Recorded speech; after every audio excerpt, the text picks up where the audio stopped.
Can you have too much synergy? That's the question I ask myself, because this build has bucket loads of it, which lets it deal great single and multiple target damage, as well as AoE damage over time, making it perfect for heroic content. How is that possible? I started this build with one key thought. The Vile Mask is one of my favourite exotics in the game. Its special talent, Toxic Delivery, applies a damage over time debuff to enemies when a status effect is applied. The damage dealt by this debuff is equal to 50% of concussion grenade damage, increased by the status effect attribute. The base concussion grenade damage is only increased by the explosive damage attribute, which can be found on China Light and Grupo brand sets, and the Demolitionist Specialization. For this build I am using one piece of China Light, but using 2 slots to get the Grupo brand set bonus is just not worth it. I'm also not using the Demolitionist Specialization, and that's because, well, you have to wait a bit to find out. So I'm running with 1.6 million base concussion grenade damage and a status effect attribute of 60%, one on every piece of gear, which means that the Vile Mask debuff will do a whopping 1.3 million of damage. To trigger this effect, I'm using the Jammer Pulse, which applies Disrupt in a huge sphere around me, letting me hit enemies from miles away. Disrupt or EMP is great against robots and rogue agents, whose skills become useless against this build. If you have ever used the Manchi Pulse, you'll know it has one big issue. It only hits enemies at the same elevation as you and in a cone directly in front of you. No such problem with the Jammer Pulse, because it expands as a sphere, hitting enemies everywhere within its radius. It's time for more synergy though, because I'm using the talent Wicked on my backpack, so every time I apply Disrupt to an enemy, I get 18% weapon damage buff for 20 seconds, which is 2 seconds longer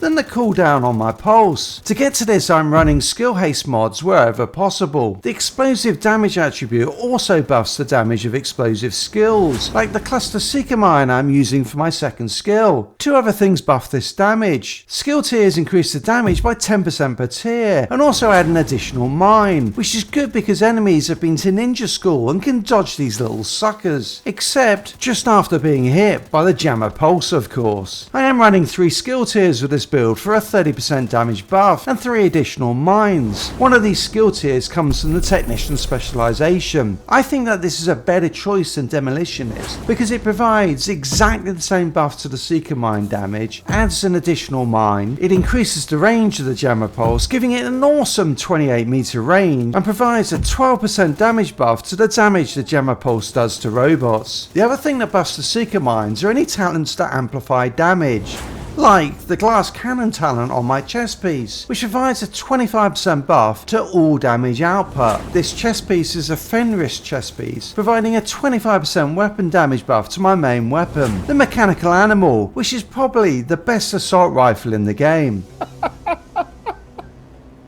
Okay, it definitely isn't that, but it does have the talent Future Perfection, which grants a skill tier after each weapon kill, buffing Seeker Mine damage and the radius of the Jammer Pulse. Perfect synergy. This weapon comes with damage to targets out of cover, as does the Best in Slot Fox's Prayer knee pads, which also buffs the damage done by the Vile Mask ticks and the Seeker Mines. This weapon hits very hard due to the talents I am running, not least the glass cannon, which does come with a major downside of the additional damage you take. With no shield, using cover is essential with this build, as is plenty of survivability. The Picari's holster adds armor and weapon damage, making it a great all-round piece to use. I'm running around 2% armor regen through my backpack, a Bellstone Armory, which comes with 1% armor regen and 2 armor regen attributes. I'm also using the Scorpio as my secondary weapon for its crowd control ability, as well as the damage it does. It hits really hard and triggers the Vile Mask ticks, making it a great short range option. Even with this armor and armor regen, this build encourages a very thoughtful playstyle, and I for one love it for that. It makes running the same content fun again. But if you want a fun build that is a little easier to run, try out this build here that uses the Ninja Bike backpack to create what I think is one of the best hybrid builds in the game.